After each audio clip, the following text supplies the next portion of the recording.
ஒரு முக்கியமான ஒரு லூப் ஹோல் இருக்கு. அதை பற்றி இவர்கள் அறிக்கையில் சொல்லலை. தொழில் முதலீடுகள் தமிழகத்திற்கு வர்றதுக்கு பயப்படுவாங்க. ஸோ காம்பினேஷன் ஆஃப் டெக்னாலஜிஸை பற்றி இன்னும் இவர் அதிகமாக யோசிக்கணும். ஏன்னா இன்றைக்கு மக்களுக்கு வேற வழி கிடையாது. 10 பேர் சர்வீஸ் ப்ரொவைடர் இருக்காங்க, இவங்க இல்லைன்னா அவங்க கிட்ட போகலாம். இவங்க மொனாப்பலி, என்ன வேணாலும் செய்யுங்க, ஆனால் எனக்கு கொடுக்குற மின்சாரத்தை தடையின்றி கொடுங்க. வெளிநாட்டில் ஸ்டெபிலைசர்னா என்னன்னே தெரியாது. மின்சாரத்தினுடைய ஒழுங்கு அவ்வளவு நல்லா இருக்கும். ஒருவேளை நீங்கள் சொல்கிறது போல் ப்ரைவேட்டை கொடுத்துருவாங்களோ சார்? இதை மாதிரி போய்கிட்டே இருந்தாக்க அந்த நாட்கள் வெகு தூரத்தில் இல்லை. கவுண்டர் அட்டாக்காக முன்னாள் மின்துறை அமைச்சர் செந்தில் பாலாஜி பல விஷயங்கள் அவரும் நீண்ட ஒரு பேட்டியில் பகிர்ந்துக்கிறார். பொலிட்டிக்கலாக ரைஸ் பண்ண பாயிண்ட்ஸுக்கு பொலிட்டிக்கலான பதில்களை கொடுத்துருக்காரு. சிபிஐ கூப்பிட்டாக்க என்ன பதில் வரும் தெரியுமா? அமைச்சரே சொல்லிட்டார்ல சார், உங்களுக்கு தெரியாதா? ஆளே இல்லை சார் எங்ககிட்ட. ஆள் இருந்தாலுமே ஆள் இல்லைன்ற ஒரு ஆன்சரை சொல்ல ஒரு வாய்ப்பை ஏற்படுத்தி கொடுத்துருக்காரு. அப்படி எடுத்துக்கலாம். அதனால தான் சொல்லுவோம், சில விஷயங்களை நியாயமாகவே இருந்தாலும் சில நேரங்களில் சொல்லாமல் இருக்கிறது நல்லது. ஹாலிடேஸ்னாலே அது நம்ம GT Holidays தான். GT Holidays, South India's #1 travel brand. You know you are special when you're with GT Holidays.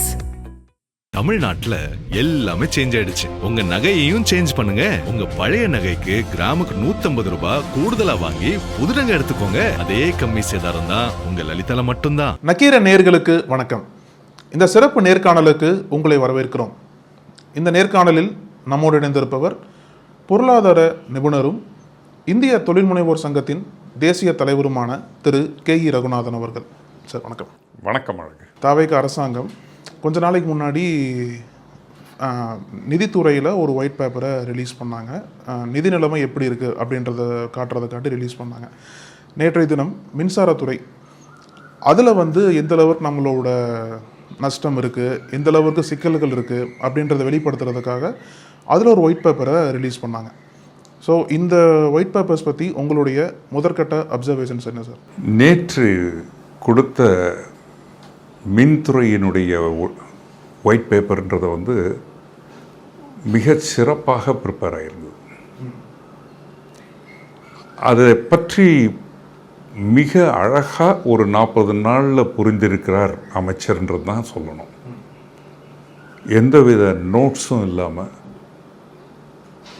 உள்வாங்கியிருக்கார் அந்த பிரச்சனைகளை. மின்துறை என்பது ஒரு 4 வகையாக பிரித்து கொள்ளலாம். Generation, transmission, distribution, renewable energy. இதுதான் 4 பகுதி. 4 செப்பரேட்டாக இதை பிரித்து ஒரு ஸ்பெஷல் பர்பஸ் வெஹிக்கிள் மாதிரியான ஆர்கனைசேஷன்ஸ் இருக்குது. இந்த 4த்துலேயுமே இருக்கக்கூடிய ஓட்டைகளை பற்றி சொல்லியிருந்தார். ஒரு சிக் யூனிட்டை நாங்கள் இண்டஸ்ட்ரியை கையகப்படுத்தும் பொழுது we will do forensic auditனு சொல்லுவோம். அந்த ஆடிட்டில் எதெல்லாம் கரெக்டு, எதெல்லாம் தவறு, எங்கெல்லாம் ஓட்டைகள்ன்றதை கண்டுபிடிக்கிறது.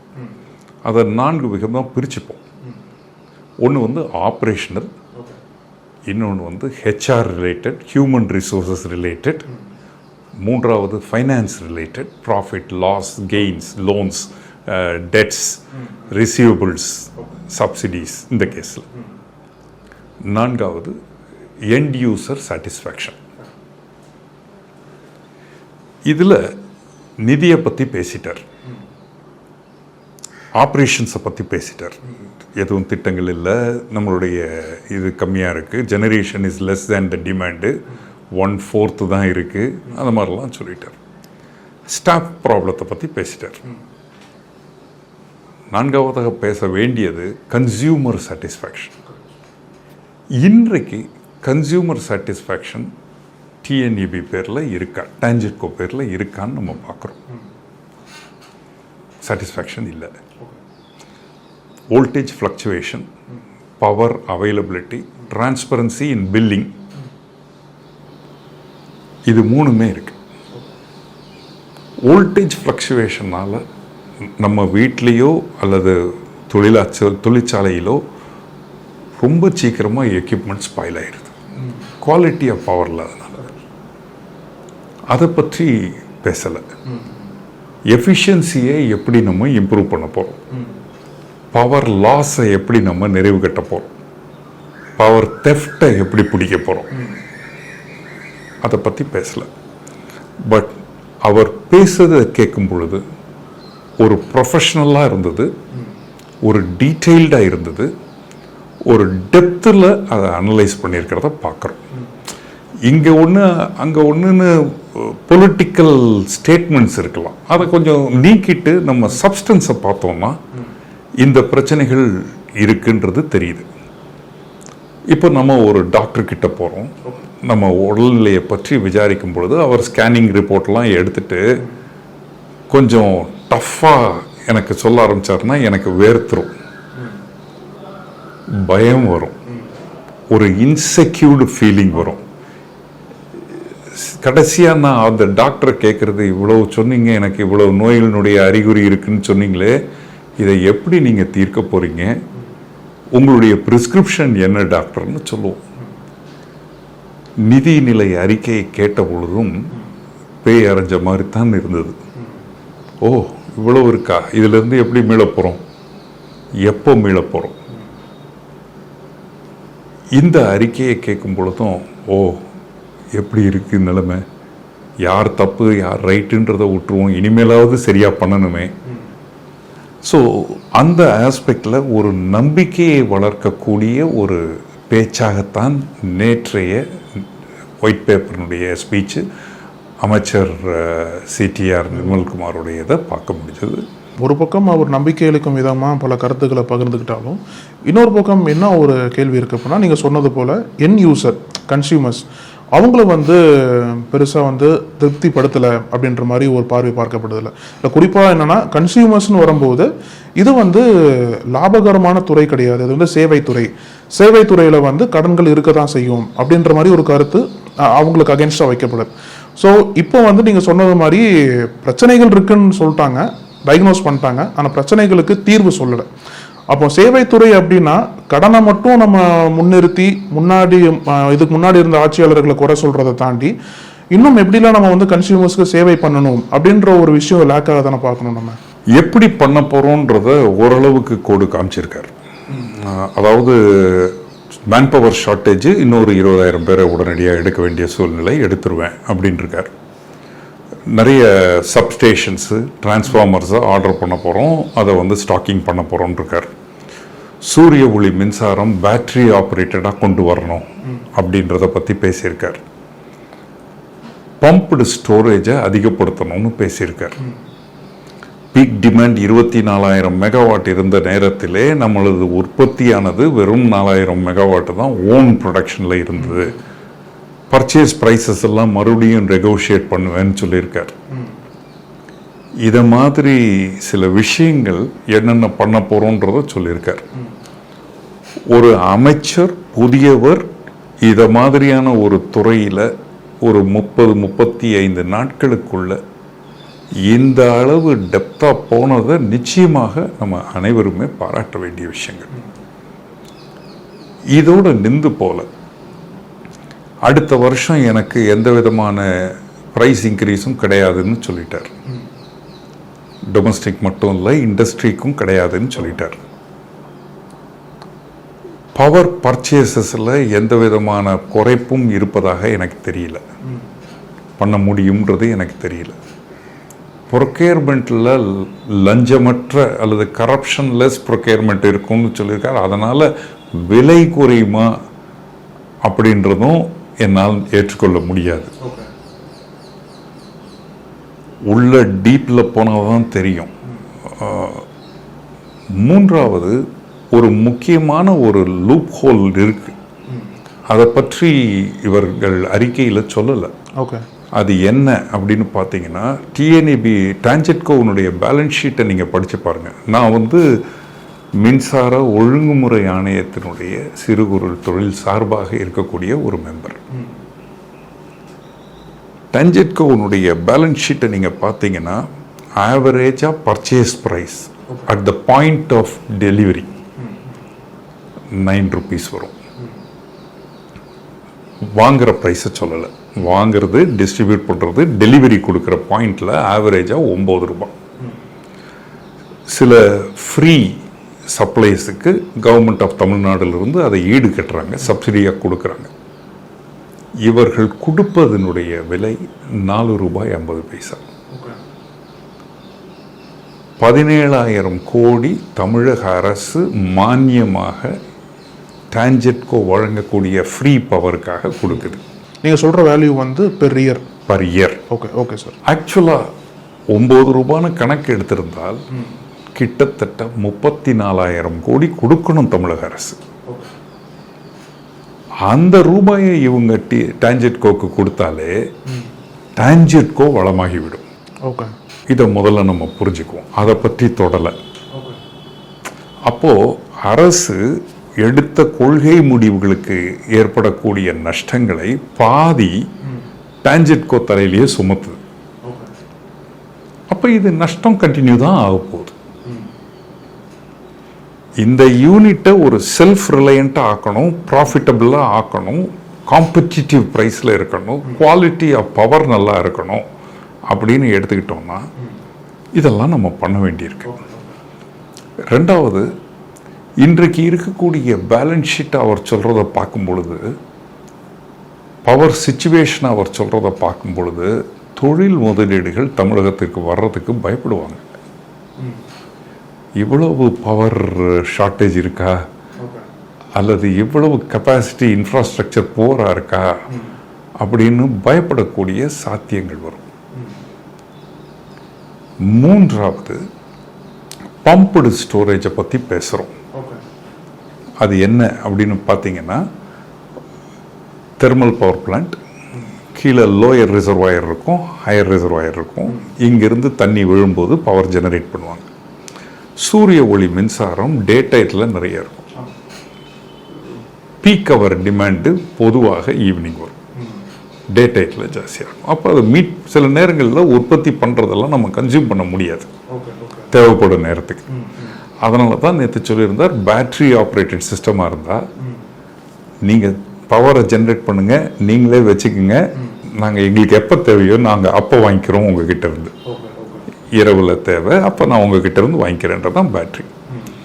இன்னொரு சக்ஸஸ்ஃபுல் ஃபார்முலா என்ன இருக்குது, ஆந்திராவில் பார்த்தீங்கன்னா கிட்டத்தட்ட ஒரு 115 மீட்டர் இருக்கக்கூடிய ஒரு ஹில், அதுக்கு பக்கத்தில் சோலார் பிளான்ட்டை போட்டு இங்கே இருக்கக்கூடிய ரிசர்வாயில் இருக்கிற வாட்டரை டே டயத்தில் பம்ப் பண்ணிடுவாங்க மேலே. நைட் டயத்தில் அதுலேருந்து இறங்கும் பொழுது பவரை ஜென்ரேட் பண்ணிப்பாங்க. ஸோ காம்பினேஷன் ஆஃப் டெக்னாலஜிஸை பற்றி இன்னும் இவர் அதிகமாக யோசிக்கணும். அதற்கு தகுந்த ஆட்கள் இருக்காங்களா, எக்ஸ்பர்ட் இருக்காங்களான்னு பார்க்கணும். இவர் ஏற்படுத்தப்பட வேண்டியது வெறும் கேங்மேனோ அல்லது சூப்பர்வைசரோ ஃபீல்டு ஸ்டாஃப் மட்டும் இல்லை. ஒரு பொருள் வாங்கும் பொழுது அந்த பொருளுக்கு யாராவது தயாரிப்பாளர் இந்த பொருளுக்கு உண்டான சர்வீஸை நான் 24 மணி நேரமும் கொடுப்பேன், எப்போ வேணாலும் நீங்கள் ஃபோன் பண்ணலாம், எப்போ வேணாலும் என் ஆட்கள் வந்து அதை சரி செய்வாங்க அப்படின்னு சொன்னாக்க நாங்கள்லாம் அந்த பொருளை வாங்க மாட்டோம். ஏன்னா ரிலையபிள் இல்லை போல இருக்கு அந்த பொருளில், அதனால தான் 24/7 சர்வீஸ் கொடுக்குறாங்கன்னு. அதை மாதிரி கேங்மேனுடைய தேவை அதிகமாக இருக்காது if you give quality of power.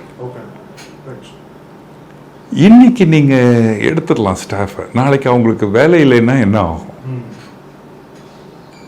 அப்போ நம்ம கை வைக்க வேண்டிய இடம் முதலிலே improving efficiency of output, transmission லாஸை எப்படி குறைக்கிறது, ஃபில்ஃபரேஜஸை எப்படி குறைக்கிறது, பவர் ஃபேக்டரை எப்படி கரெக்டாக கொடுக்கறது, வோல்டேஜ் ஃப்ளக்சுவேஷன் இல்லாமல் எப்படி கொடுக்கறது, இதைத்தான் இன்ஃப்ராஸ்ட்ரக்சரில் நம்ம கான்சென்ட்ரேட் பண்ண வேண்டியிருக்கு. அப்போ அந்த லோயர் ரிசர்வாயர், ஹையர் ரிசர்வாயர், அங்கே நம்ம சோலாரை போட்டுக்க முடியுமா, பம்பிங் அப் பண்ணி பம்பிங் டவுன் பண்ணிட முடியுமா, எப்படி டீசென்ட்ரலைஸ் பண்ணுறது, பீக் பவர் டிமாண்டை எப்படி நம்ம செல்ஃபாகவே மீட் பண்ணுறது, அல்லது சப்சிடி கொடுங்க, சப்சிடி கொடுத்து ப்ரைவேட் வயபிலிட்டி கேப் ஃபண்டிங் பண்ணுங்க battery operated solar power projects வர்றதுக்கு. இதை மாதிரி கொஞ்சம் தீர்வுகளை கொண்டு வரணும். மக்கள் எதிர்பார்க்கறது என்ன அப்படின்னு நீங்கள் கேட்டிங்கன்னா, தடையற்ற மின்சாரம், குவாலிட்டியான மின்சாரம், தெளிவான billing, sustainable fault service system. இதுதான் முதல் பாயிண்ட். ஏன்னா இன்றைக்கு மக்களுக்கு வேற வழி கிடையாது. 10 பேர் சர்வீஸ் ப்ரொவைடர் இருக்காங்க, இவங்க இல்லைன்னா அவங்க கிட்ட போகலாம். இவங்க மொனாப்பலி. மக்களுக்கு இவர்களை நம்பியே ஆக வேண்டிய கட்டாயம் ஒன்று. ரெண்டாவது, மின்சாரம் இல்லாமல் இருக்க முடியாத ஒரு சூழல். கரெக்ட். ஜென்ரேட்டர் இப்போ டீசல் தட்டுப்பாடு இருக்கிற காலகட்டம். ஸோ இண்டஸ்ட்ரீஸு ரன் பண்ண முடியல, டீசல் ஜென்ரேட்டரை யூஸ் பண்ண முடியல. Diesel is rationed now. அப்போ தொழில் நடக்கலைன்னா லாபம் வராது. லாபம் இல்லைன்னா அங்கே வேலை செய்கிற ஆட்கள் குறைக்கப்படுவார்கள். இதெல்லாம் பார்க்குறோம். தமிழகம் இண்டஸ்ட்ரியல் மாநிலம். ஸோ ஒரு சில விதத்தில் நம்ம பார்க்கும் பொழுது இதற்கு உண்டான தீர்வுகளை பற்றி இன்னும் அதிகமாக அமைச்சர் பேசியிருக்கிறார். இரண்டாவது, corruption charges, proving somebody was dishonest அப்படின்றது ஒரு பகுதி தான். அது நம்மளுடைய அப்ஜெக்டிவை, யார் அந்த ஓட்டையை போட்டான்றது நமக்கு கவலை. முதல்ல ஓட்டையை அடைங்க, பாத்திரத்தில் நீரை கொண்டு வாங்க, குடிக்கிறதுக்கு உண்டான வசதிகளை ஏற்படுத்தி கொடுங்க. Postmortem we can do later. இதெல்லாம் கொஞ்சம் யோசிக்க வேண்டிய விஷயம். சார், இப்போ நீங்கள் சொன்ன 2 முக்கியமான பாயிண்ட்ஸ் வந்து குவாலிட்டி ஆஃப் பவர் ஒன்று. ரெண்டாவது, இந்த ரிப்போர்ட்ஸ் எல்லாம் பார்க்கக்கூடிய இன்வெஸ்டர்ஸ் வந்து அவங்க கொஞ்சம் பயந்துருவாங்க, இந்த அளவுக்கு ஷார்ட்டேஜ் இருக்கா அப்படின்றது. கொஞ்சம் இல்லை, நிறையவே பயந்துருவாங்க தம்பி. எஸ்பெஷலி நிதி நிலைமையினுடைய வெள்ள அறிக்கையை கேட்ட பொழுதே பயந்துருப்பாங்க. இவ்வளோ வீக்காக இருக்கா, ஸ்கெலட்டன் மாதிரி இருக்கே தமிழ்நாடுன்னு. ஆக்சுவலாக அப்படி இல்லை. மின்துறையை பொறுத்த வரைக்கும் நிறைய பவர் பர்ச்சேஸ் அக்ரிமெண்ட் போடுவாங்க, லாங் டேர்ம் இன்வெஸ்ட்மெண்ட்ஸு, கமிட்மெண்ட்ஸ் இருக்கும். அப்போ நீங்கள் இவ்வளோ ஃபினான்ஷியல் வீக்காக இருந்தால் அந்த கமிட்மெண்ட்ஸ் என்ன ஆகுன்றது பார்க்கணும். இதற்கு முன்னாடி power purchase agreement backed up by bank கேரண்டின்னு சொன்னாங்க, ஏன்னா நம்பிக்கையை இழந்ததுனால். இன்றைக்கும் நமக்கு தெரியும், வின்ஃபார்ம் போட்டவங்கெல்லாம் எவ்வளோ நாள் பணம் வராமல் கஷ்டப்பட்டுருக்காங்கன்னு தெரியும். Intentional delay or expected delay. Okay okay. இன்டென்ஷனல்ன்றது எனக்கு நீ லஞ்சம் கொடு, நான் உனக்கு இதை பில்லை பாஸ் பண்ணுறேன்றது. ரெண்டாவது, நீ கொடுத்தா கூட எங்கேல பணம் இல்லை உனக்கு கொடுக்கறதுக்கு அப்படின்றது நிலைமை. இப்போ நம்ம என்ன சொல்கிறோம், லஞ்சம் எதுவும் கிடையாது எங்ககிட்ட, டிரான்ஸ்பரண்டான கவர்னன்ஸ். பட் சட்டியில் இருந்தால் தான் ஆப்பையில் வரும். அப்போ டிலே எப்படி பண்ண போகிறீங்க? ஓகே. இது எல்லாமே வந்து கேள்விக்குறியாக வரக்கூடிய விஷயங்கள். ஒரு தனி நபரை சம்பந்தப்பட்டதில்லை இந்த துறை. ஒரு அமைச்சரோ அல்லது ஒரு பிஏஓ அல்லது ஒரு சில அஃபிஷியல்ஸையோ மட்டும் சம்பந்தப்பட்டதில்லை. நூக்கன் காணர் தமிழகத்தில் பெருகி இருக்கக்கூடிய ஒரு துறை. இன்றைக்கு மின்சாரம் இல்லாத ஒரு இடமே இல்லை தமிழகத்தில். 100% எலக்ட்ரிஃபைடு அப்படின்னு சொல்லுவோம். அப்போது எங்கெல்லாம் மின்சாரம் போகுதோ அங்கெல்லாம் நமக்கு இன்ஃப்ராஸ்ட்ரக்சர் கிரியேட் பண்ணியிருக்கோம், அங்கெல்லாம் நம்ம சர்வீஸ் பேக்கப் கொடுக்கணும். அப்போ குவாலிட்டி ஆஃப் அட்டெண்டன்ஸு ரொம்ப ஜாஸ்தியாக இருக்கணும். Correct sir. இப்போ நீங்கள் சொன்னதிலிருந்தே நம்மளோட டிமாண்ட் அதிகமாக இருக்குது. அதாவது யார் ஆட்சியில் இருந்தாலும் தினம்தோறும் மின்சார தேவை வந்து அதிகரிச்சுட்டே இருக்குது தமிழ்நாட்டில். அப்போது ஒரு கம்பேரிட்டிவ்லி பேசும்போது நம்ம இதே மாதிரி நிலைமை வந்து போன ஆட்சியில் இருந்திருக்கும். ஏன்னா அவங்க செந்தில் பாலாஜி என்ன சொன்னார் அப்படின்னா, இந்த மாதிரி நாங்கள் ஆட்சி பண்ணும்போது கூட டிமாண்ட் அதிகமாக இருந்தது. டிமாண்ட் அதிகமாக இருக்கிற சமயத்தில் உற்பத்தி அதிகப்படுத்தணும் அப்படின்னா செலவினங்கள் அதிகமாகும். நாங்கள் இந்த மாதிரி கடன் இருந்தாலுமே வந்து டிமாண்டுக்கு ஏற்ற மாதிரி நாங்கள் வந்து ஏதோ ஒரு வகையில் சப்ளை பண்ணிகிட்டே தான் இருந்தோம். மின்தடையே எங்கள் இதில் இல்லைன்ற மாதிரி சொல்கிறேன். அப்போது டிமாண்ட் அதிகரிக்குது அப்படின்னா ஒட்டுமொத்த சிஸ்டத்தையே எப்படி வந்து உங்க மாற்றணும்? ஏன்னா ஒரு பொலிட்டிக்கல் பிளேம் கேமாக பண்ணாமல், இப்போ போன ஆட்சியில் வந்து இந்த ஊழல் பண்ணாங்க, போன ஆட்சியில் வந்து இவ்வளோ கடன் வச்சுட்டு போயிட்டாங்கன்னு சொல்கிறத விட இவங்களுக்கு இருக்கக்கூடிய முக்கியமான சேலஞ்சஸ் என்னவோ பார்க்குறீங்க சார்? அது நல்ல கோடு காமிச்சிருக்காரு நேற்று அழகு.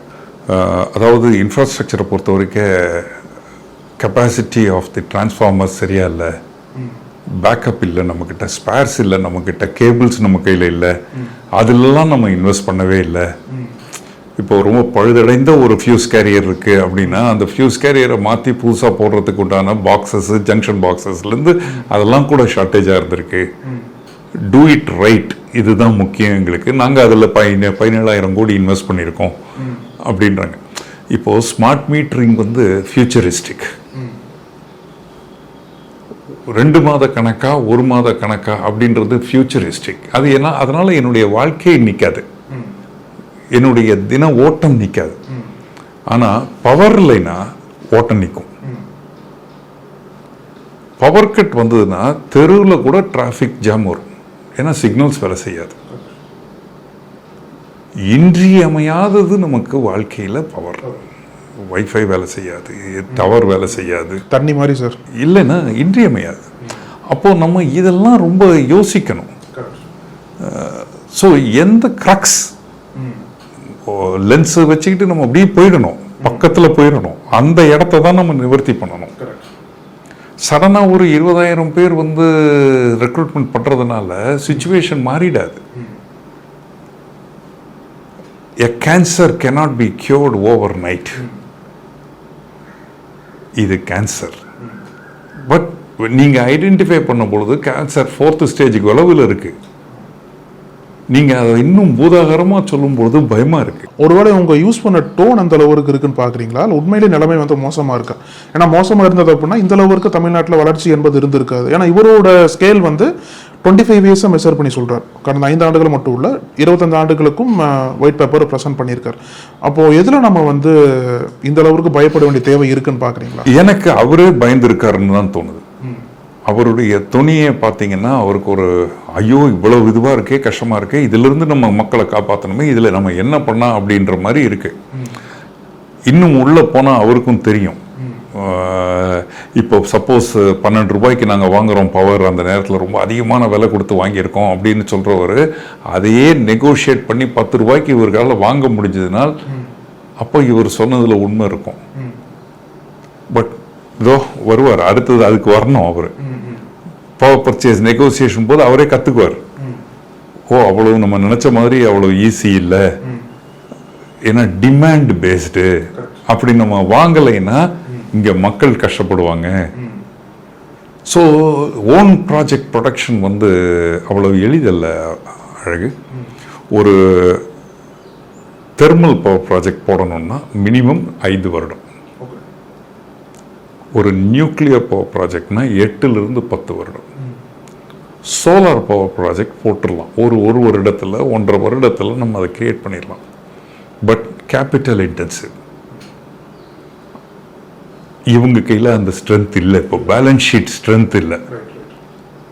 ஸோ அப்போ இவங்க வந்து அக்ரிமெண்ட் தான் போட முடியும், பவர் ப்ரொக்யூர்மெண்ட் அக்ரிமெண்ட் தான் போட முடியும். இது எல்லாமே நெகோஷியேட் பண்ணிக்கலாம், இது எல்லாமே பண்ணலாம். பட் சோலார் கொடுக்குற நேரத்தில் இவங்களுக்கு தேவை ரொம்ப இல்லை. இனிமேல் அவ்வளோ வெயில் அடிக்கும்னு கூட தெரியாது நமக்கு. ஸோ டெய்லி அது கன்ஃபார்ம்டாகவும் இவ்வளோ வரும்னு சொல்ல முடியாது. இன்றைக்கு திடீர்னு மழை வந்ததுன்னா பவர் ஜெனரேஷன் இல்லாமல் இருக்கலாம். சில நேரங்களில் நல்ல வெயில் இருக்குன்னா ஜெனரேஷன் அதிகமாக இருக்கலாம். ஒரே நாளில் கூட 9 மணி காலை வேறையாக இருக்கும், 12 மணி வேலையாக இருக்கும், 4 மணி வேறையாக இருக்கும். ஸோ ஜெனரேஷன் இஸ் இன்டர்மீடியண்ட்டாக இப்படி போகும். ஓகே, கர்வ் அதுதான் இது. அப்போ அதை நம்ம சாஸ்வதமான ஒரு சோர்ஸை எடுத்துக்க முடியாது, அதை ஒரு பிரைமரி சோர்ஸாக எடுத்துக்க முடியாது. அதை நம்பி நம்ம கனெக்ஷன்ஸை கொடுத்து 24/7 தடையற்ற மின்சாரம் கொடுப்போம்னு சொல்லிட முடியாது. அப்போ சார் இவங்க வைக்கிற பாயிண்ட் இந்த ஒயிட் பேப்பர் மூலிமா நம்மளுக்கு என்ன சொல்ல வர்றாங்க? இனிமேலும் வந்து மின்தடை மின்வெட்டு ஏற்படும் சொல்ல வராங்களா? ஏன்னா இவங்களை இந்த கவர்மெண்ட்டே வந்து ஃப்ரீ எலக்ட்ரிசிட்டி அனௌன்ஸ் பண்ணிட்டாங்க. அதுவும் ஒரு கைண்ட் ஆஃப் ப்ராசஸ் போயிட்டு இருக்கு. இப்போ இந்த பக்கமும் ஃப்ரீ எலக்ட்ரிசிட்டி ஒரு பக்கம் கொடுக்குறாங்க, இந்த பக்கம் மின்தடை என்பது ஏற்பட்டுட்டே இருக்கு.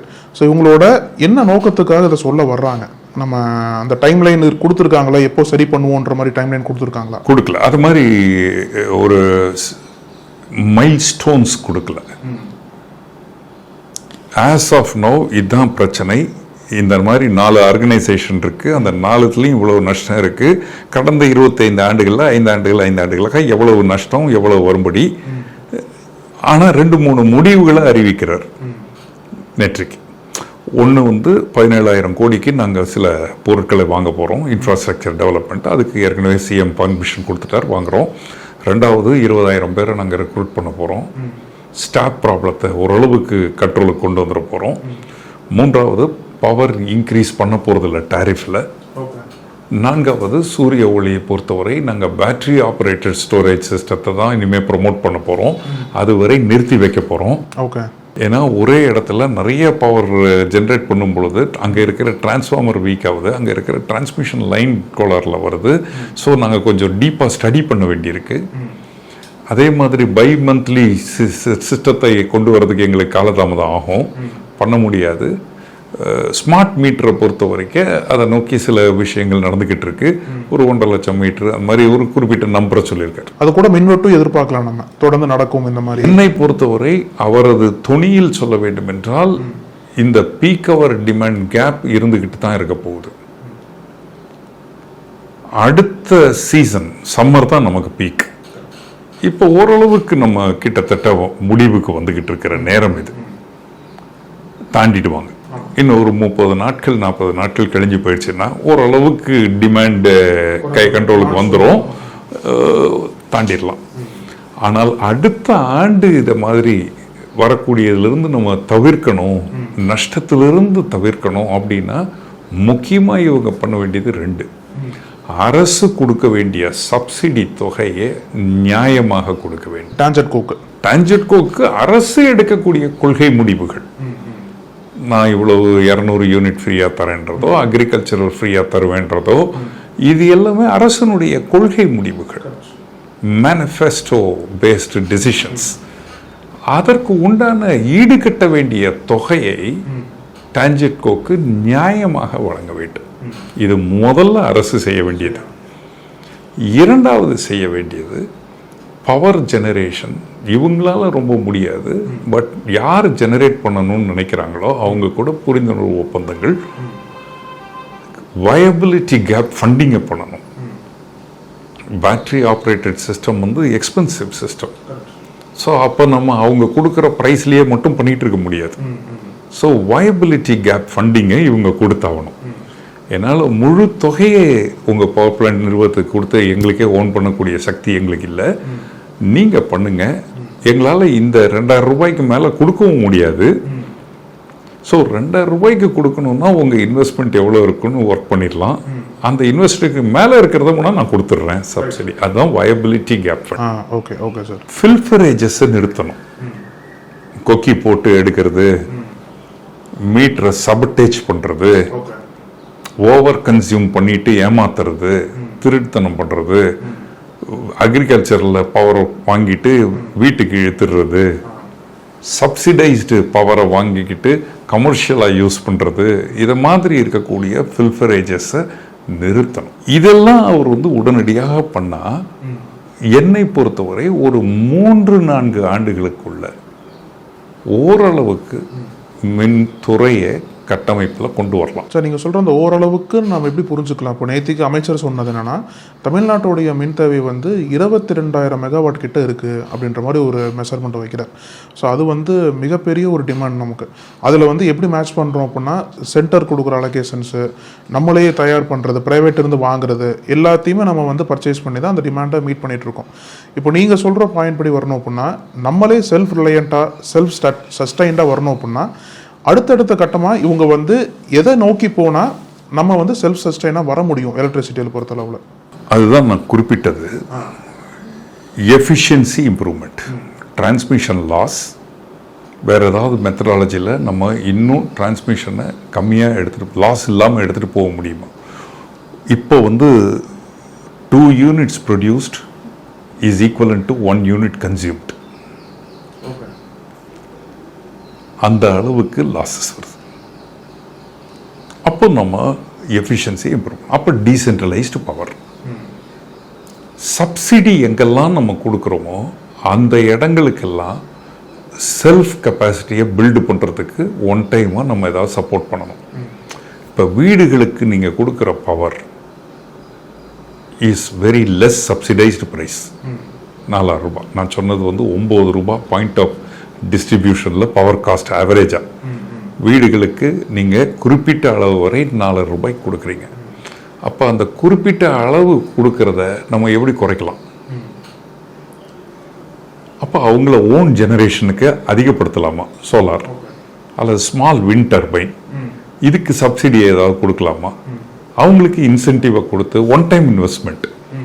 இப்போ நீங்கள் உங்கள் வீட்டில் மாதம் ஒரு 600 யூனிட் கொண்டு போகிறீங்கன்னு வச்சுக்கோங்க. அந்த 600 யூனிட் தயாரிக்கக்கூடிய ஒரு சோலார் பிளான்ட்டை உங்கள் வீட்டில் உபயோகப்படுத்துகிறீங்க. பிரைம் மினிஸ்டர் ஸ்கீம் இருக்குது. அந்த ஸ்கீமில் சப்சிடியும் இருக்குது. 75,000 ரூபாய் வரைக்கும் 3 கிலோவாட்டுக்கு கொடுக்குறாங்க. இதை இன்னும் கொஞ்சம் அக்ரெசிவாக கொண்டு போங்க. ஃப்ரீ பவர் ஃபார் ஃபார்மர்ஸ்க்கு இருக்குது. அப்போ அந்த இடத்துல சோலார் பம்ப் செட் போட்டு கொடுத்துடலாமா? ஏன்னா மழை காலத்தில் பம்பு தேவை இருக்காது. வெயில் காலத்தில் தான் பம்பினுடைய தேவை அதிகமாக இருக்கும்.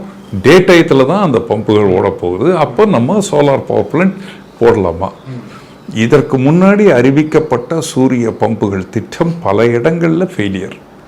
அப்போ டெக்னிக்கலாக ஏன் ஃபெயிலியர்? அதை நம்ம எப்படி மாற்றி அமைக்கலாம்? இதை மாதிரி நம்ம அதிகமாக யோசிக்கணும். ஒரு முறை ஃபெயிலியர் ஆனதுனால அது மொத்தமாகவே ஃபெயிலியர்னு எடுத்துக்க முடியாது. மாற மாற டெக்னாலஜி மாறிக்கிட்டே இருக்கு. எவ்வளவோ நம்ம பேசுகிறோம், ஏஐ பற்றி பேசுகிறோம், ஆட்டோமேஷனை பற்றி பேசுகிறோம், ரொபாட்டிக்ஸை பற்றி பேசுகிறோம். இன்னும் நம்ம ஆட்கள் போய் தான் மீட்டர் ரீடிங் எடுக்கணுன்ற அளவில் ஒரு அமைச்சர் பேசிக்கிட்டு இருக்கிறார்.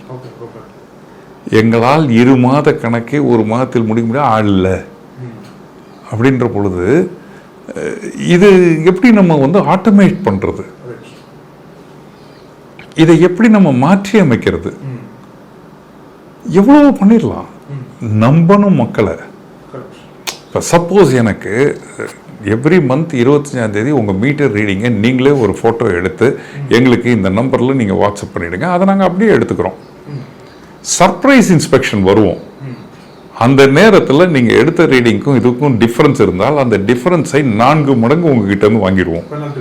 பெனல்ட்டியை சொல்லுங்க, நம்புங்க மக்களை. ஆட்டோமேட் பண்ணுங்க பில்லிங் சைக்கிளை. எனி டைம் நான் பே பண்ணணும்னா எனக்கு அது அக்கௌண்ட்டை க்ளோஸ் பண்ணுங்க, இன்னைக்கு எவ்வளோ ஆயிருக்கு அப்படின்னு சொல்லி நான் பே பண்ணுற மாதிரி கொண்டு போயிருங்க. I may have money in my hand today. எனக்கு திடீர்னு போனஸ் சொல்லலாம், எனக்கு சில எக்ஸ்ட்ரா கேஷ் இருக்கலாம், நான் உடனே இந்த பில்லை கட்டிடலாம் இன்னைக்குன்னு தோணியிருக்கலாம். நான் 15ஆம் தேதி வரைக்கும் வெயிட் பண்ண வேண்டிய அவசியம் கிடையாது. ஈஸ் ஆஃப் டூயிங் ஆப்ரேஷன்ஸை கொண்டு வாங்க. கன்சியூமராக பாருங்க. வேற வழி இல்லை, அவனுக்கு எங்கே போனாலும் நம்மகிட்ட தான் வரணும் அவன் அப்படின்னு பார்க்காதீங்க. Satisfy him. இவ்வளவுதான் நம்ம சொல்றது. நேற்று பேச்சில் அரசை பற்றி கூறிவிட்டார், இதற்கு முன் ஆண்டவர்களை பற்றி கூறிவிட்டார், அவங்க டிபார்ட்மெண்ட்டை பற்றி கூறிவிட்டார். இப்போ நான் பேசுறது கன்சியூமர் சார்பில் பேசுகிறேன். இதை பற்றி நீங்கள் ஏன் சார் சொல்லலைன்னு கேட்டுருக்கேன். ஒருவேளை பேச்சில் வேண்டாம், ஆக்ஷனில் காமிக்கிறதா இருக்கலாம், நோ ப்ராப்ளம். அடுத்த ஆண்டு வரதானே போகுது. அடுத்த ஆண்டு கடன் இன்னும் எவ்வளவு அதிகமாக போகுதுன்றது தானே பார்க்க போகிறோம். சர்வீசிங் எப்படி இருக்குன்னு தானே பார்க்க போகிறோம். உங்களுடைய பர்ச்சேஸ் ப்ரைஸில் எவ்வளவு குறைச்சிருக்கீங்கன்னு பார்க்க போகிறோம். உங்களுடைய ஆட்சியில் எவ்வளவு மேன் பவரை இன்க்ரீஸ் பண்ணிருக்கீங்க, அதனுடைய அவுட்புட் எங்கே இன்க்ரீஸ் ஆயிருக்குன்னு பார்க்கணும். ஸோ இதெல்லாம் நம்ம கவனிக்க வேண்டிய விஷயங்கள். சார், இப்போ நமக்கு தெரிஞ்ச இலவச மின்சாரம் நீங்கள் சொன்னது போல் ஃபார்மர்ஸ்க்கு, அப்புறம் இப்போ தாவேக அரசாங்கம் அறிவிச்சா 200 யூனிட், அது ஒரு பக்கம் போயிட்டுருக்கு சார். அது சாதாரண பயனாளிகளுக்கு. ஆனால் தொழிற்சாலைகளுக்கு, இண்டஸ்ட்ரீஸ்க்கு எதனா கன்செஷன்ஸ் கொடுக்குறாங்களா எலக்ட்ரிசிட்டி டிபார்ட்மெண்ட்லேருந்து? அதை கொஞ்சம் குறைச்சிக்க வாய்ப்பு இருக்கா? அவங்களுடைய தேர்தல் மேனிஃபெஸ்டோவில் குறிப்பிட்டு சொன்னது ஃபிக்ஸ்டு சார்ஜஸை நாங்கள் ரீகன்சிடர் பண்ணுவோம் இண்டஸ்ட்ரீஸ்க்கு. குறிப்பாக சிறு குறு தொழில் நிறுவனங்களுக்கு, எம்எஸ்எம்இஸ் எல்லாம் படுற கஷ்டம் எங்களுக்கு தெரியும். நிலையான கட்டணத்தை நாங்கள் ரீசனபிள் கட்டணமாக மாற்றுவோம் அப்படின்றத சொல்லியிருக்காங்க. டாரிஃப் இன்க்ரீஸை யாருமே எதிர்க்கலை. இந்த நிலையான கட்டணம் ஃபிக்ஸட் சார்ஜஸை மட்டும்தான் எல்லாருமே எதிர்த்தது. பேர் பண்ண முடியாத அளவுக்கு கொண்டு போயிருக்கீங்க. தமிழகத்திலே தொழில் புரிவதே கஷ்டமான ஒரு சூழ்நிலையை உருவாக்குறீங்க. இங்கிருந்து தொழில்கள், சிறு குறு தொழில்கள் நகர்ந்து விடக்கூடிய நிலைமைக்கு தள்ளப்பட்டிருக்கோம்னு சொல்லியிருக்காங்க. அதை சிஎம் டச் பண்ணியிருக்கார் திருப்பூரில் பேசும்பொழுது, எலெக்ஷன் மீட்டிங்கில். நாங்கள்லாம் வெயிட் பண்ணிக்கிட்டு இருக்கோம், அது எப்போ அனௌன்ஸ்மெண்ட் அதை கொடுக்க போகிறாருன்னு. நிலையான கட்டணம் அவ்வளவு எளிதான கட்டணம் அல்ல. வாழ்வாதாரத்தை சோதிக்கக்கூடிய ஒரு கட்டணம், ஒரு ரிலீஃப் ஏதோ 1ஆம் தேதியிலேருந்து வரக்கூடிய டாரிஃப் இன்க்ரீஸை நாங்கள் கொடுக்கலன்றது ஒரு மகிழ்ச்சியான செய்தி, வரவேற்கக்கூடிய ஒரு செய்தி. அதே நேரத்தில் நான் கொடுக்கலைன்னா என்ன, உங்களுடைய நஷ்டத்தை எப்படி நீங்கள் நிறுத்த போகிறீங்க, குவாலிட்டி ஆஃப் பவரை எப்போ நீங்கள் எனக்கு கொடுக்க போகிறீங்க, தடையற்ற மின்சாரத்தை நீங்கள் எப்போ கொடுக்க போகிறீங்கன்றது நம்மளுடைய கேள்வி. 10 ரூபாய்க்கு வாங்குங்க, 15 ரூபாய்க்கு வாங்குங்க, 500 யூனிட் ஃப்ரீயாக கொடுத்துக்குங்க, என்ன வேணாலும் செய்யுங்க, ஆனால் எனக்கு கொடுக்குற மின்சாரத்தை தடையின்றி கொடுங்க. இன்றைக்கு எந்த வீட்டை நீங்கள் உங்கள் வீட்டிலேயே எத்தனை எலக்ட்ரிக்கல் அப்ளையன்சஸை திடீர்னு மாற்ற வேண்டியிருக்கு? எல்லாமே ஷார்ட் டேர்ம் தான் சார் வருது, லாங் டேர்ம் வர மாட்டேங்குது எதுவுமே. எதுவுமே 2 வருடங்களுக்கு மேலே ஓடக்கூடிய எக்யூப்மெண்ட்ஸு ரொம்ப அரிதாயிருச்சு. முந்தையெல்லாம் ஒரு ஏசி வாங்கினோம்னா கிட்டத்தட்ட 10 வருஷம் 15 வருஷம் யூஸ் பண்ணலாம். இப்போ நம்ம வாங்குற ஏசி அதனுடைய கேரண்டி பீரியடுக்குள்ளேயே போயிடுது. யூசேஜ் அதிகமாக இருக்குது. ஒரு வேலை ரிப்பேர் பண்ணக்கூடிய சாதனங்கள் எதுவுமே இல்லாமல் போயிட்டு எல்லாம் ரீப்ளேஸ்மெண்ட் சாதனங்களை தான் மாறிட்டு இருக்கு. இதெல்லாம் பார்க்கறது இல்லையா? அதனுடைய காஸ்ட் எல்லாம் எங்கேருந்து வருது? போர் குவாலிட்டி ஆஃப் இன்புட்லேருந்து தானே வருது. வெளிநாடுகளை பற்றி நிறைய பேசுகிறோம். வெளிநாட்டில் டேப் வாட்டரை எடுத்து குடிக்கிறாங்க. இன்னைக்கு நம்மளால் அந்த மாதிரி குடிக்க முடியுமா? வெளிநாட்டில் ஸ்டெபிளைசர்னா என்னன்னே தெரியாது. ஏன்னா மின்சாரத்தினுடைய ஒழுங்கு அவ்வளோ நல்லா இருக்கும், குவாலிட்டி ஆஃப் பவர். நம்ம ஊரில் ஸ்டெபிளைசர் இல்லாமல் எப்படி இருக்க முடியும்? நம்ம இன்வெர்ட்டரும் ஸ்டெபிளைசரும் இல்லாத ஒரு வீடு இருக்க முடியுமா? ஸோ இதெல்லாம் மாற்றணும். இந்த செலவுகளை நீக்கணும். மக்களுடைய மனதில் இருந்த நம்பிக்கையை கொடுக்கணும். சார், இப்போ நீங்கள் வந்து ஒரு சோலார் எக்ஸ்பர்ட்னு சொல்லலாம். ஏன்னா யுவர் இன்டூ சோலார், அதில் ஒரு அனலிஸ்ட்டாக இருந்திருக்கீங்க, அந்த பிஸ்னஸும் பண்ணியிருக்கீங்க ரொம்ப ஆண்டுகளுக்கு. இப்போது உங்களோட பார்வையில் இந்த 2019 வந்து சோலார் பாலிசியை தமிழ்நாடு அரசாங்கம் கொண்டு வந்தாங்க. அது பெருசாக அவங்க வந்து பர்சீவ் பண்ணலை. பட் இப்போ வந்து ஏதோ ஒரு வகையில் சோலார் நோக்கி கவனம் திரும்புகிற மாதிரி தெரியுது. இப்போது லார்ஜ் ஸ்கேலில், இப்போ குஜராத்லலாம் பார்க்கும்போது லார்ஜ் ஸ்கேல் ஒரு பெரிய ஹெக்டர்ஸ் ஆஃப் லேண்டில் வந்து சோலார் முழுக்க இன்ஸ்டால் பண்ணியிருப்பாங்க. அந்த மாதிரி ஒரு லார்ஜ் ஸ்கேல் சோலார் இன்ஸ்டால்மெண்ட் தமிழ்நாட்டில் வாய்ப்பு இருக்கா? என்னென்ன மாதிரி சேலஞ்சஸ் இருக்கும்? சோலாரில் எப்படி நம்ம வந்து அதிகமான சாத்தியக்கூறுகளை பயன்படுத்தி நம்மளோட டிமாண்டை வந்து மீட் பண்ணலாம், மின்சார தேவைகளை? சோலாரை பொறுத்த வரைக்கும் 2 விதமான ப்ராஜெக்ட்ஸ். ஒன்று வந்து ரூஃப்டாப் சிஸ்டம்னு சொல்லுவோம். நம்ம கூரையில், நம்ம வீட்டு மாடியில் அல்லது ஃபேக்ட்ரியினுடைய மாடியில் ஒரு சோலார் பிளான்ட்டை போட்டு நம்மளே உபயோகப்படுத்திக்கிறது. இன்னொன்று வந்து கேப்டிவ் பவர் பிளான்ட்னு சொல்லுவோம். 1 மெகாவாட், 5 மெகாவாட், 100 மெகாவாட்னு போட்டு அதில் இருக்கிற பவரை ஜென்ரேட் பண்ணி டான்ஜெட்கோவில் கொடுத்துட்டு பைபேக் அக்ரிமெண்ட் மாதிரி போட்டுக்கிறது. அல்லது ஒரு ப்ரைவேட் கம்பெனி கூட அக்ரிமெண்ட் போட்டு நான் உங்களுக்கு சோலார் எங்கே எனக்கு இடம் இருக்கோ அங்கே போட்டு பவரை நான் டான்ஜெட்கோ வழியாக கொடுப்பேன். அதுக்கு உண்டான வீலிங் சார்ஜஸை கவர்மெண்ட்டுக்கு கொடுப்பேன். இதை மாதிரியான சிஸ்டம்ஸ் இருக்கு. தமிழகம் ரூஃப்டாப் சிஸ்டத்தில் பின்தங்கி தான் இருக்கு. எளிதான வழிமுறைகள் இல்லை. அப்ரூவல் ப்ராசஸ் ஆகட்டும், கம்ப்ளீஷன் சர்டிஃபிகேஷன்ஸ் ஆகட்டும் இல்லை. இரண்டாவது சப்சிடி இல்லை, லோக்கலைஸ்டு சப்சிடி இல்லை. மூன்றாவது இப்போ இந்த ஒரு ஏரியாவை எடுத்துக்குவோம். திடீர்னு எல்லார் வீட்லேயும் சோலார் போட்டாக்க இங்கே இருக்கிற டிரான்ஸ்ஃபார்மரை ஹேண்டில் பண்ண முடியாது, கெப்பாசிட்டி ஜாம் ஆகிடும். ஓகே, சோலார் மூலிமா அதுக்கு ஏன்னா டே டயத்தில் இப்போ நான் வந்து ஒரு 3 கிலோவாட் போட்டிருக்கேன். நல்ல வெயில் நேரம், 3 கிலோவாட் ஜென்ரேட் ஆகிருக்கு. அந்த நேரத்தில் வீட்டில் யாருமே இல்லை, எல்லாரும் வெளியில் போயிருக்காங்க. அப்படின்னா இந்த பவரை நான் கிரிட்டுக்கு கொடுப்பேன். அப்போ அந்த நேரத்தில் எல்லாரும் கிரிட்டுக்கு பவரை கொடுக்குற நிலைமை வந்தால் அந்த டிரான்ஸ்ஃபார்மர் ஹேண்டில் பண்ணுறதில்ல. அதுக்கான கெப்பாசிட்டி இல்லை, இன்ஃப்ராஸ்ட்ரக்சரை நம்ம உருவாக்கலை. அதனால தான் இவர் என்ன சொல்லியிருக்காரு நேற்று, இது தவறான அணுகுமுறை, நான் எல்லாத்தையும் நிறுத்துறேன், பேட்ரி பேக்கப் சோலார் கெப்பாசிட்டிக்கு போங்க, நீங்கள் எப்போ ஜாஸ்தியாக ஜென்ரேட் பண்ணுறீங்களோ அதை பேட்டரியில் வச்சுக்கோங்க, எனக்கு எப்போ அதிகமாக தேவையோ அப்போ நான் இழுத்துக்கிறேன், நீங்கள் ஒரு பஃபரை கிரியேட் பண்ணிக்கோங்க அங்கங்கே. ஏன்னா உங்களுக்கு தேவையில்லாத போது நீங்கள் எனக்கு கொடுக்குறீங்க, அந்த நேரத்தில் எனக்கும் தேவையில்லை. Okay okay. ம் ம். ஸோ நான் வந்து கன்சியூம் பண்ண முடியும், அதை எங்கே நான் சேமித்து வச்சுக்கிறது? ஸோ வேஸ்ட்டாக போய்கிட்டு இருக்கு. அதனால தான் நான் உங்களுக்கு 1.5 ரூபா தான் குறைக்கிறேன். நீங்கள் எனக்கு பீக் ஹவரில் கொடுங்க, நான் வாங்கிக்கிறேன். பீக் ஹவரில் நம்ம கொடுக்க வேண்டியிருக்காது, நம்மளே உபயோகப்படுத்திடுவோம். Correct correct.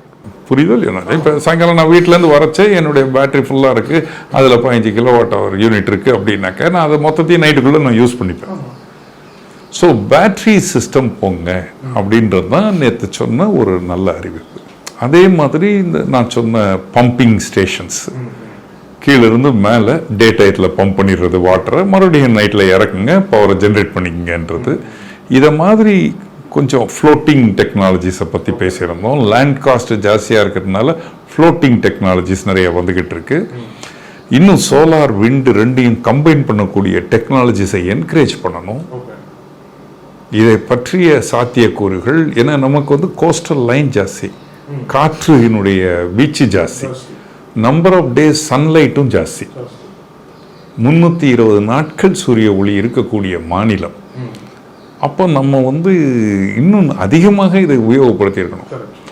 இண்டஸ்ட்ரீஸ் நிறைய கேப்டிவ் பவர் ப்ராஜெக்ட் போட்டாங்கன்னா டான்ஜெட்கோனுடைய வருமானம் குறைஞ்சிரும். ஏன்னா இன்னைக்கு அவங்கள சஸ்டெயின் பண்றது இண்டஸ்ட்ரியல் கன்சியூமர்ஸ் தான். அப்போ நம்ம கான்சென்ட்ரேட் பண்ணுறது நம்ம யாருக்கு குறைவா தரோமோ அவங்கள தான் நம்மளை விட்டு வெளியில நீங்களே சொந்த காலில் நில்லுங்கன்னு ஆரம்பிக்கணும். ஒருவேளை நீங்கள் சொல்கிறது போல் ப்ரைவேட்டை கொடுத்துருவாங்களோ சார் எலக்ட்ரிசிட்டி ப்ரொடியூஸ் பண்ணுறது? இதை மாதிரி போய்கிட்டே இருந்தாக்க அந்த நாட்கள் வெகு தூரத்தில் இல்லை.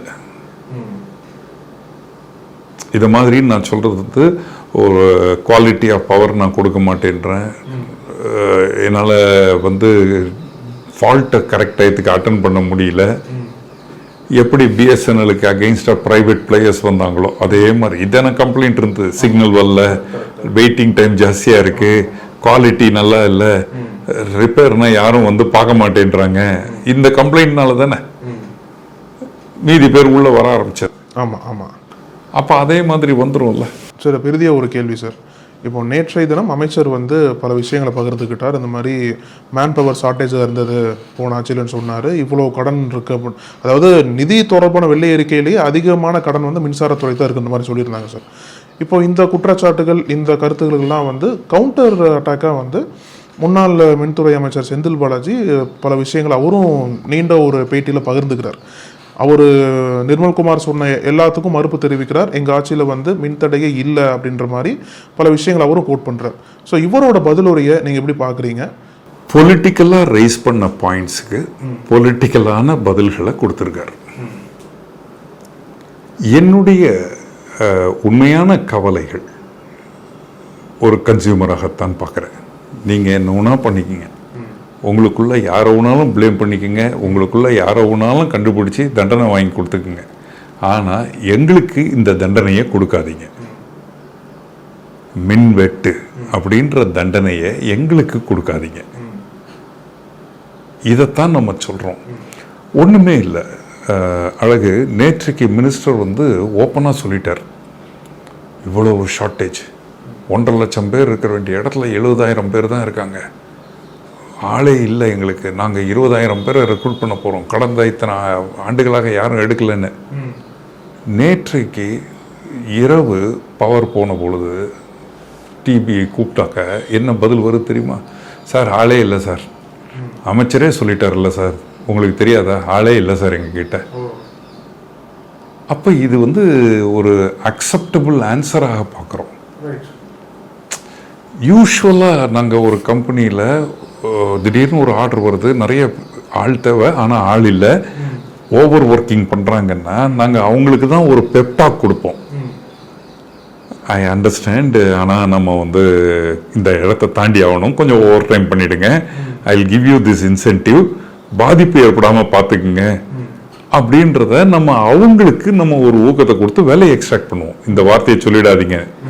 பட் இப்போ நம்ம என்ன சொல்லிட்டோம், ஆமாம்மா என்கிட்ட இருக்கிற மக்கள்லாம் ரொம்ப கஷ்டப்படுறாங்க, எனக்கு ஆளே இல்லை, பொறுப்பேற்றுக்க மாட்டோம் அப்படின்ற பொழுது அதே ஆன்சரை அவங்க அப்படியே கொடுத்துருவாங்க. ஸோ அது யாருக்கு கொடுப்பாங்கன்னா consumer. So he has now legalised their excuses. அப்போ ஆள் இருந்தாலுமே ஆள் இல்லைன்ற ஒரு ஆன்சரை சொல்ல ஒரு வாய்ப்பை ஏற்படுத்தி கொடுத்துருக்காரு, அப்படி எடுத்துக்கலாம். நீங்க 2 பேரும் இப்போ ஒன்று சேர்ந்துட்டீங்க, but affected party is consumer.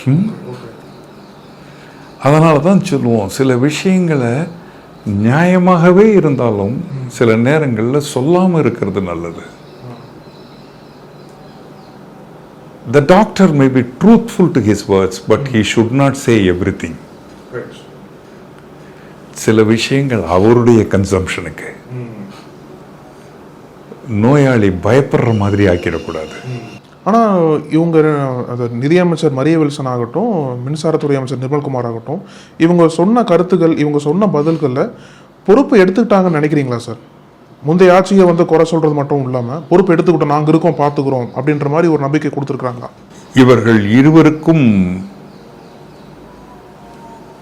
கொடுத்திருக்கிற தகவல்கள் ஏற்கனவே இருக்கிற தகவலிருந்து தனக்கு வேண்டியவற்றை ஹைலைட் செய்கிறது அல்லது எந்தெந்த ஏரியா வீக் பாயிண்ட்னு சொல்கிறது, இது வரைக்கும் தான் பண்ணியிருக்காங்க. ஒரு 3 வருட டான்ஜெட்கோனுடைய பேலன்ஸ் ஷீட்டை நீங்கள் எடுத்து ChatGPTயில் போட்டுட்டு இந்த பேலன்ஸ் ஷீட் பிரகாரம் இதில் உள்ள நிறை குறைகளை எனக்கு சொல்லுங்கன்னு சொன்னால் ஒரு ஷீட் வந்துடும். இதற்குன்னு ஒரு வெள்ளை அறிக்கை கூட தேவை இருக்காது, டிரான்ஸ்பரன்சி இருந்தால் போதும். என்ன முக்கியம் அப்படின்றது இவர்களது தீர்வு தான் முக்கியம். அடுத்த 5 ஆண்டுகளிலே மின்துறையினுடைய இப்போ இருக்கக்கூடிய 48,000 கோடி டிஃபரன்ஸ் பிட்வீன் இன்கம் அண்ட் ஜெனரேஷனை நாங்கள் ப்ளஸ்ஸுக்கு கொண்டு போயிடுவோம். இவ்வளவுக்கு அடுத்த 5 ஆண்டுகளிலே ஆவரேஜாக 24 மணி நேரமும் மின்சாரம் இருக்கக்கூடிய நிலைமையை கொண்டு போயிடுவோம். அடுத்த 5 ஆண்டுகளில் ஒரு வீட்டில் பவர் கட்டுன்னு நீங்கள் கம்ப்ளைண்ட் கொடுத்தீங்கன்னா வித்தின் 24 hours நாங்கள் அதை சால்வ் பண்ணியிருப்போம், அல்லது 2 ஹவர்ஸில் சால்வ் பண்ணியிருப்போம். ஒரு டெஃபினட் டைம், ஒரு இன்டராக்டிவ் பிளாட்ஃபார்மை கொடுத்துருப்போம். அடுத்த 5 ஆண்டுகளிலே 50 ஹெர்ட்ஸ் ஃப்ரீக்வன்சின்றதை தொடர்ச்சியாக 50 ஹெர்ட்ஸில் நாங்கள் கொடுத்துருவோம். ப்ளஸ் ஆர் மைனஸ் 1% கொடுக்குறோம். குவாலிட்டியை சொல்லுங்கள். இது அப்போ உங்கள் பெஞ்ச் மார்க்குன்னு எடுத்துக்கலாம். இந்த பெஞ்ச் மார்க்கை இதே CTR நிர்மல்குமார் 5 ஆண்டுகள் கழித்து வெளியில் போகிறதுக்கு முன்னாடி ஒரு வெள்ளை அறிக்கையை கொடுத்துட்டு போட்டோம். அப்போ கம்பேரிட்டிவ் ஸ்டேட்மெண்ட்டை அவரே சொல்லட்டும். இந்த ஏரியாவில் நான் வீக் ஆகிட்டேன், இந்த ஏரியாவில் நான் பெட்டராக இருக்கேன், நான் ஒரு சர்வே பண்ணியிருக்கேன் கன்சியூமர்ஸ் கிட்ட இருந்து, இத்தனை லட்சம் பேர் அதில் பதில் சொல்லியிருக்காங்க, நான் இத்தனை வீக் பாயிண்ட்ஸை எடுத்திருக்கேன், சொல்லுங்க. இப்பெல்லாம் சர்வேன்றது எடுக்கிறது போல் இதுலேயே எடுத்துடலாம், ஃபோன்லேயே எடுத்துடலாம். ரீச் அவுட் பண்ணுங்க, டக்குன்னு சர்வே எடுங்க, எடுத்துக்கிட்டே இருங்க. 3 மாதத்துக்கு ஒரு வாட்டி ஒரு சர்வே. உங்கள் வீட்டில் கடந்த 3 மாதத்தில் எத்தனை முறை பவர் கட் வந்தது, ஆவரேஜாக எவ்வளவு நேரத்தில் சரிபார்க்கப்பட்டது, ரேண்டமாக எடுக்கலாம் அந்த சர்வேவை. உங்கள் வீட்டில் பவர்னால் ஹை வோல்டேஜ் லோ வோல்டேஜ்னால் எத்தனை எக்யூப்மெண்ட் போன 3 மாதங்கள், 3 மாதத்துக்கு ஒரு வாட்டி சர்வே கொடுத்துக்கிட்டே வாங்க, கேட்டுக்கிட்டே வாங்க, பதிலை இம்ப்ரூவைஸ் பண்ணிட்டே இருங்க, டிரான்ஸ்பரண்டாகவே இருங்க, நேர்மையாகவே இருங்க. தப்புன்னா தப்புன்னே சொல்லுங்க. ஓ இந்த ஏரியா வீக்காக இருக்கா, இந்த ஏரியா வீக்காக இருக்கா, நம்ம அதை சால்வ் பண்ணணும்னு சொல்லுங்க. உங்கள் ஏஇயை ரேட் பண்ண சொல்லுங்க. அது கார்பரேஷன் ஏஇயாக இருக்கட்டும், கவர்மெண்ட் அஃபிஷியல்ஸை நம்ம we should hold them accountable. குவாலிட்டியை நம்ம அக்கௌண்டபிள் கொண்டு வரணும். Consumers are people. The people must say who is good. இதை மாதிரி கொஞ்சம் ஃபார்வர்டாக வரணும்னு எதிர்பார்க்குறேன். இளைஞர்கள், அது சிடிஆராக இருக்கலாம் அல்லது வில்சனாக இருக்கலாம், இவர்கள்லாம் இளைஞர்கள், நம்பிக்கை நட்சத்திரங்கள். செட்டில் ஆகக்கூடிய டைம் குணம் அதிகமாக இருக்கலாம் அல்லது குறைவாக இருக்கலாம். பட் அது இண்டிவிஜுவலை பொறுத்து மாறுபடும். பட் நல்ல நோக்கத்தில் இருக்கிறவங்க செயல்படக்கூடியவங்களா இருக்கணும். பட் எதுவாக இருந்தாலும் எண்ட் ரிசல்ட் தான் முக்கியம். பொறுத்திருந்து பார்க்கலாம் சார். இவ்வளோ நேரம் உங்களோட மிக முக்கியமான கருத்துக்களை பகிர்ந்தமைக்கும் உங்களோட நேரத்திற்கும் மிக்க நன்றி சார். தேங்க்யூ. வணக்கம். நக்கீரன் டிவிக்கு சப்ஸ்கிரைப் செய்யுங்கள். உங்கள் ஆதரவே எங்கள் பலம். ஆசிரியர்களுக்கு நண்பனாகவும் மாணவர்களுக்கு ஆசானாகவும் திகழும் தேர்வு வழிகாட்டி. ஒவ்வொரு பாடத்திற்கும் அனுபவமிக்க ஆசிரியர்களின் துல்லியமான தெளிவான விடைகள். CNC இருக்கு, தேர்வு பயம் எதற்கு? இது தீரன் பப்ளிஷிங் ஹவுஸ் விற்பனை வெளியீடு.